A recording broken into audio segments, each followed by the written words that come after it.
Transformers Prime is my favorite Transformers show so far.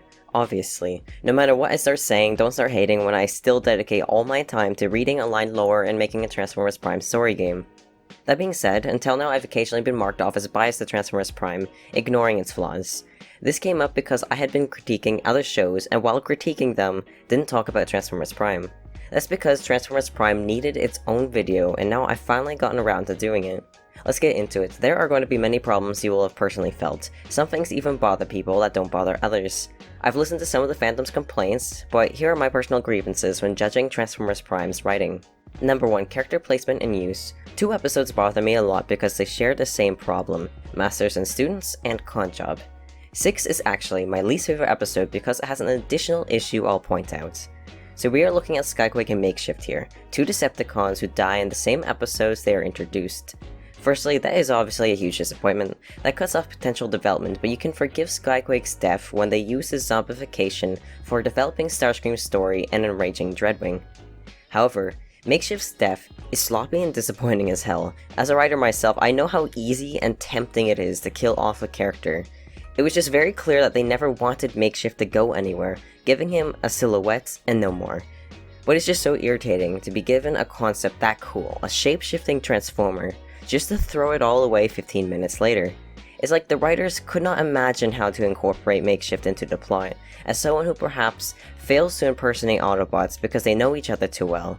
But you know, maybe he could do so much disguising himself as a mere Viacon, listening in, pretending to be non-threatening to Autobots. Makeshift could have been a creepy, shadowy character who could basically morph out of the walls and troopers, always lingering but never seen unless called upon. He could have complemented Soundwave in the role of checking on the Decepticons.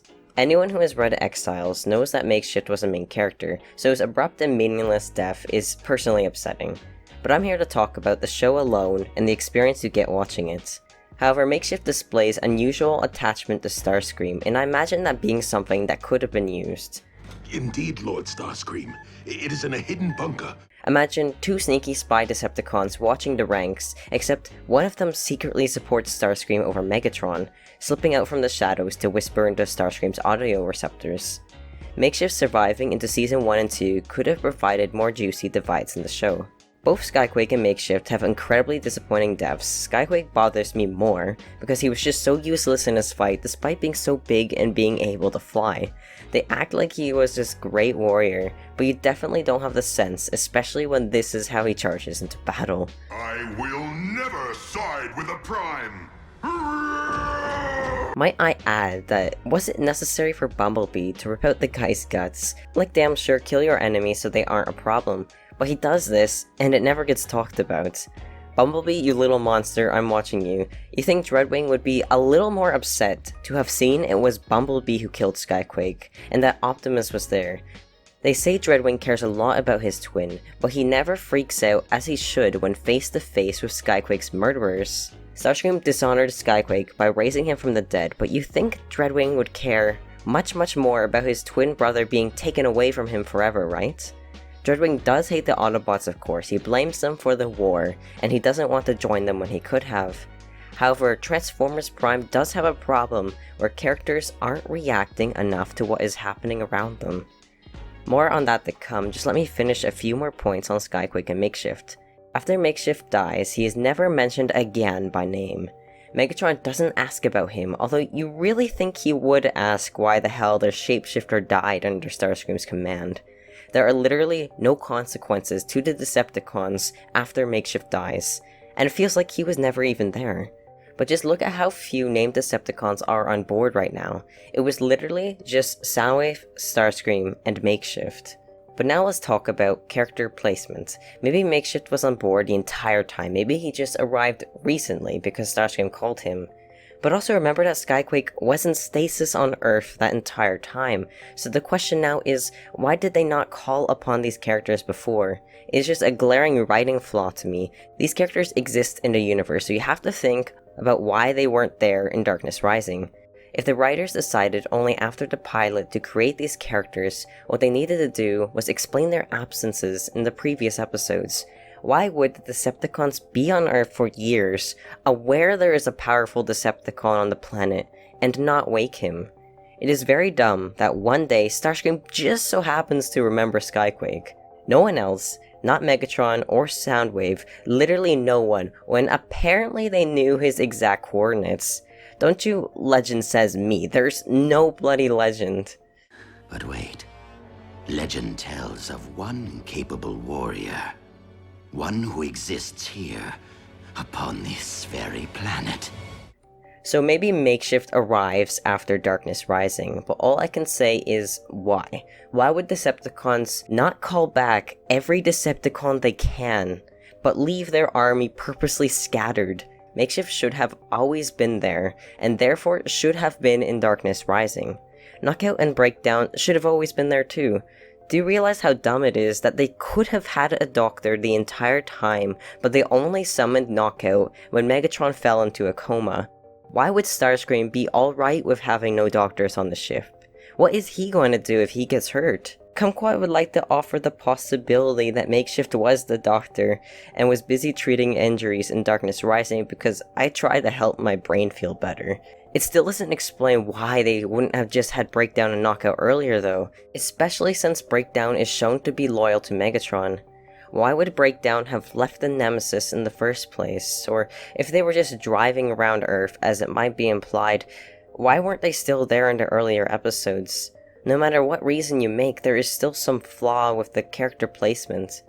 It does baffle you when you consider how the whole planet was at war and had thousands on both sides, only to come to Earth with a handful of Autobots and even less named Decepticons. You wonder how the hell that happened, and RC hints that everyone is scattered in space, and we do see Wheeljack going around on his own, having his own scuffles with Decepticons like Dreadwing. This is why I tried so hard to build a story to explain where the missing Autobots and Decepticons went, because Transformers Prime isn't making sense, showing us only a clone army of Viacons, when Megatron was inspiring real oppressed Cybertronians.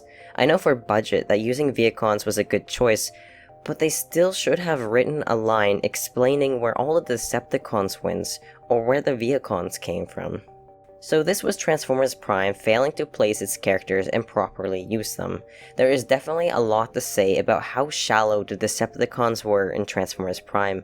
Oh, for sure they show some promise, but every time they do, Transformers Prime ruins the development. It is a frustrating experience because people adore Decepticons, and people get invested when characters switch sides. Transformers Prime doesn't dare do this until the very end in the movie, and by then, it didn't feel deserved. Breakdown had so much promise, but they killed him off. I recognize that there are behind-the-scene production reasons, but regardless, what does the viewer get on screen? Breakdown developed in Season 1 when Bulkhead rescued him. It was a touching episode, but it didn't go anywhere.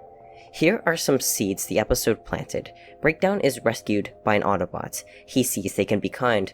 Bulkhead sees that Decepticons like Breakdown can also be kind. Breakdown learns that Megatron didn't want to rescue him, but Starscream did.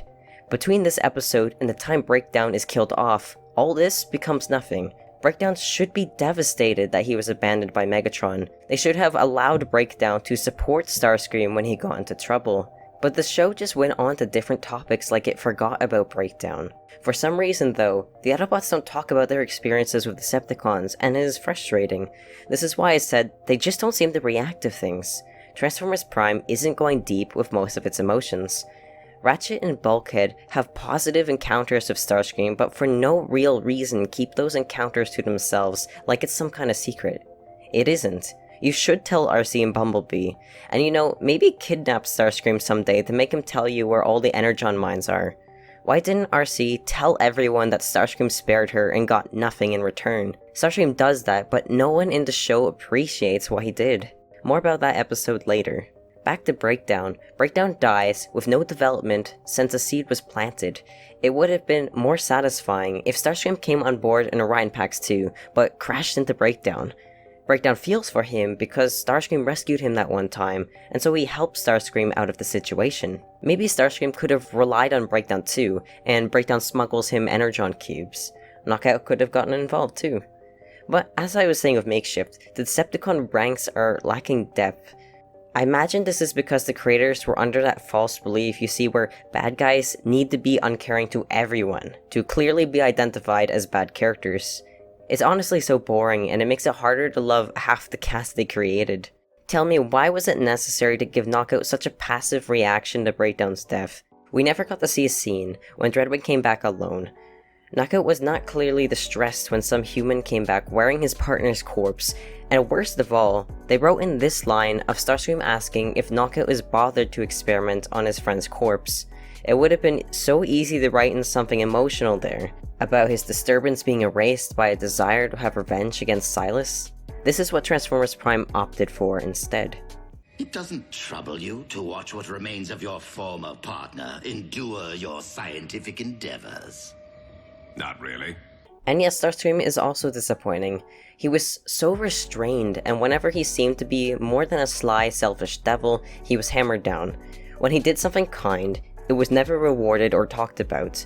They could have made Starscream and Knockout's friendship so much more, but what we had going was the best development we saw in the Decepticon ranks. But then, Predacon's Rising shat all over that development. All their time together and everything they said meant nothing. They made Starscream say something mildly offensive, and suddenly Knockout turns on him and joins the Autobots. That's not really what the audience wanted, clearly not after you gave us the episode Thirst. Knockout is then just so easily accepted, and it seems ever the more unfair to Starscream, who had legitimately helped the Autobots several times throughout the show and saved one of their lives. Why must Starscream be forced to be despicable when the audience very much loves vulnerable Starscream? What if they had modified the script, where the Autobots convinced Starscream to give them the immobilizer to maybe try on Unicron? Season 3 showed us such a frightened and worried Starscream, even into Predacon's Rising. I was alright with this, and it would have been satisfying to see him collapse, losing all his arrogance from the beginning of the show, and wanting to rely on others. Starscream for half the show was all alone, struggling to survive. In Season 3, Starscream was written to be attached to Megatron and no longer interested in taking over. A good ending would be to give in and let Starscream change. But they didn't. Instead, we get Starscream reverted back to his old self, nothing that came before ultimately mattering as the Predacons maul him. It is injustice, not after we saw Starscream's shining moments. If you wanted us to feel like this was a satisfying end for Starscream, then most of the audience shouldn't have been teased with good Starscream, because now you just have some angry fans. Transformers Prime didn't do that just once. I'll share the example of RC. With RC, Transformers Prime wanted to show the trauma of war and the pain a character feels when their friends die. Some people are annoyed by how much they focus on RC as though the show is trying too hard to be edgy. I don't think it was trying too hard, but then the episode Crossfire came around, and this is what ruined the story for me. Here is why. RC's rage and want for revenge is justified, and her attack on Starscream is a great moment. But look at what happens here when Bumblebee catches her about to kill Starscream. Partners is a good conclusion to RC's development. She should have said something about killing does nothing to bring back the dead, justice and revenge aren't the same. At least Optimus could have explained it. As usual, the Autobots do not talk about what went on between RC and Starscream. I would have liked to see the rogue Starscream explain that he had been driven away after being serious about joining the Autobots. Ultimately, I'm saying RC should have been changed by her experience in Partners. Except she wasn't. Arachnid came around, and RC was back to very stupidly tearing off after her. What happened last time that happened? Arachnid had her, and she had to be rescued. I understand that RC saw Tailgate die, but not Cliffjumper. That would affect her rage level. Regardless, it is super frustrating to watch her disobey Optimus, and then immediately get caught like a dumbass. And they only wrote her being captured so easily so that Starscream could save her. Not that this bloody well mattered anyway. Starscream saving RC did nothing for Starscream's development or RC's. Optimus gives him no praise for it and acts like Starscream did it for self-gain when he literally didn't. They don't talk about it. Making RC just a ball of rash rage needing to be rescued was not necessary for that episode or that character. There's so much to say, but I want to move on to other topics. The next one being plot direction. A writer should always know where the story is going and plant seeds as foreshadowing. This builds excitement and also allows for twists when something in the story happens that changes the meaning of everything the audience saw before. You know when you go, oh. Transformers Prime did a little foreshadowing. But the biggest issue was in Season 1 with Unicron. Out of absolutely nowhere, one episode claims there has always been this ancient prophecy about the planet's lining. Transformers Prime decides that the reason no one talked about it was because they thought it was all baloney. This is just a lame excuse. This is what it looks like when a writer comes up with ideas out of the blue and throws it in. And I'm sure that is what actually happened behind the scenes, which does not make a satisfying season. To build up Unicron, the prophecy should have been mentioned long ago, and the characters should have talked about it or even filled up with dread as the day came closer. Inconsistencies and breaking universe rules. There are a lot of these, but I'll point out a few that bothered me. Back to Skyquake, because I hate Skyquake. It was insanely illogical that Skyquake couldn't fly when he came out of stasis until he scanned a jet. This is the worst line in the entire show.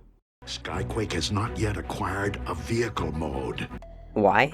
Because Cybertronians have natural alt modes. They transformed on their planet, so a seeker like Skyquake didn't need to scan a jet when he turns into a Cybertronian jet. Viacons and Megatron still have their alien alt modes. This line is also stupid. Air superiority achieved. You could always fly, ya dumbass. Viacons and Insecticons. It's pretty obvious that the Viacons in the first episode are stupidly strong, and it's actually embarrassing to watch RC get taken down by them. Her punches don't affect them, so she does a bunch of unnecessary backflips and gets hit anyway. It's so weird. If Viacons could be that strong, why aren't they all? What secret training club are these two running? Very soon after, the Autobots are all just annihilating the Viacons, and I'm alright with that. It's just the fact that it didn't explain it at first, it leaves you wondering, why? Why did they build up Viacons to be so dangerous? They started off beating the shit out of Cliffjumper, RC, and Bumblebee, then were reduced to falling down after single punches or blasts. All I ask for is consistency or justification. The same issue happens when Megatron is forced to fight an Insecticon, and that Insecticon is crazy strong. Megatron barely defeats it and collapses after the fight. But then Insecticons also get to the point where they are easy to take down, single blows or shots as effective on them as Viacons. It is a shame because for a while they did have Insecticons as forces to be reckoned with, each one huge and strong. When you think about it, Insecticons are massive like Predacons in bot form. How is an army of them not as effective as they should be? I would even think that they should do more damage to the Nemesis than the army of ancient, barely sticking together Predacon skeletons. Once again, we are scratching our heads at how Megatron still hasn't defeated the enemy by dropping a shit ton of soldiers onto the Autobots who you can count on both hands. I also don't really know how to explain what Soundwave does in Thirst. We see the Nemesis doing its usual thing, flying around Earth, but then at the end of the episode, Soundwave teleports Arachnid to one of Cybertron's moons. While that is a cool scene, Soundwave was only known to make ground bridges. How was he able to create a little space bridge portal to send her that far? It had always been a big deal in the show that space bridges needed to be structures that used a lot of power. The Nemesis wasn't able to generate random space bridge portals, or else it would have done it before to send Decepticons to Cybertron. But it didn't. Megatron and Dreadwing had to fly through the portal, so Soundwave couldn't have been able to send Arachnid across space if the Nemesis was on Earth. What would have made sense if 1. This episode, for no apparent reason, took place on Cybertron and they have lightning storms, or 2. The script was changed and Soundwave sent Arachnid to Earth's moon instead. Now this one everyone should be aware of. Raph, upon meeting Bumblebee, is somehow able to understand him. When Bumblebee beeps, he's giving real answers and details to the other bots. He is using some kind of actual language that could be based on the Cybertronian alphabet. This explains why Starscream can understand him too. They aren't just guessing his feelings, so it makes no sense that a human child could just randomly understand a brand new language. I know it is revealed later that Ratchet was teaching Raph Cybertronian, and the passage of time isn't clear in Transformers Prime. We might think that maybe Raph started learning to understand Bumblebee, except the passage of time is too quick for advanced knowledge, and Raph insists from the beginning that he knows what Bumblebee is saying. Why? Well, the power of a child's love, of course. It wants us to get in. No, just me. How do you know that? It said so. What? I also want to talk about the lack of used props. They collected so many relics, but they were rarely used apart from the face shifter. Everything was in storage, and there was really no reason why they didn't take all the relics they could on every mission. It gives them the upper hand, yet they seem far too afraid of losing them. In the end, the audience just gets introduced to the Polarity Gauntlet, the Immobilizer, and more, and then these things get packed up. But do you see how effective it was when they used them at the end of Season 2? Could you imagine how much easier it would have been if they took real weapons on their ultra-important Omega Key missions? These two got decimated by Knockout. Just imagine how stupid effective it would have been to take the Immobilizer on every mission after they received it. There isn't a proper reason they didn't, because just imagine Megatron shows up and then RC just whips out the thing and freezes him. Why would the Autobots not use the Immobilizer for a whole season? Why did the Decepticons also store most of the relics in Season 3? I can't see why both sides do it when their focus is to win missions and defeat each other. Finally, Transformers Prime can be rushed and full of disappointments. I already talked about some stuff with the Decepticons. Now don't come saying that we need to consider the budget and behind the scenes issues, because that is not the point of critiquing a show's content. When you watch Transformers Prime, yeah, something like Season 3 is rushed as hell. Me, I like how interconnected the episodes were, but at the same time, a few episodes were just collecting fossils. Those episodes didn't feel fast. The beginning of Season 3 was alright, but Darkmount was built and destroyed really quick. The Autobots didn't take long to group together and defeat their empowered enemy. Usually, these kinds of plots take an entire season to resolve. But because Transformers Prime is pressed for time, they make the Autobots just rush in there with hardly any real plan. It's insane because there are still like 1,000 Viacons and Insecticons who just don't land on these episodes but do fuck all flying in circles. Yeah, they drew some of them away, but like 50 tops. They didn't make a difference. This wasn't clever. It's like the universe continuously aligns so that the Autobots succeed, and the cost of that is making Starscream, a clear fan favorite, look like an idiot. The most painful moment is when Starscream shoots the wrong base, merely because the Autobots painted E and F to look different. I mean, thank God Starscream knows the letter E and thinks the alphabet goes A, B, C, D, F, E, that he believes 2 of his missiles have the astounding power to kill like 10 whole Autobots at once. That Starscream doesn't feel the need to attack anything else, or take out the humans, or land and check for burning bodies, finish them off, and pass on their heads to Megatron. No, La-di-da Starscream does all this just because the writers needed the Autobots to survive having their base discovered. The mess hall sure is a mess. We are fortunate that Decepticons can be fooled by a simple paint job. I know it's Starscream and not everyone likes him, but he's been shown to be so sly and dangerous that it is just an insult to the character to make him do these incredibly stupid things just so the Autobots can win. I mentioned this in my quick Cyberverse review. You have to remember to respect the characters that the audience likes. This clearly was using Starscream as a tool to justify the Autobots getting their way, which is bad story writing and offensive to Starscream fans.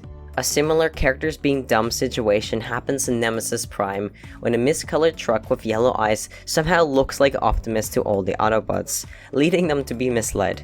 But at least you can scratch this off as maybe he was a good copy, but this design choice was only for the audience's understanding.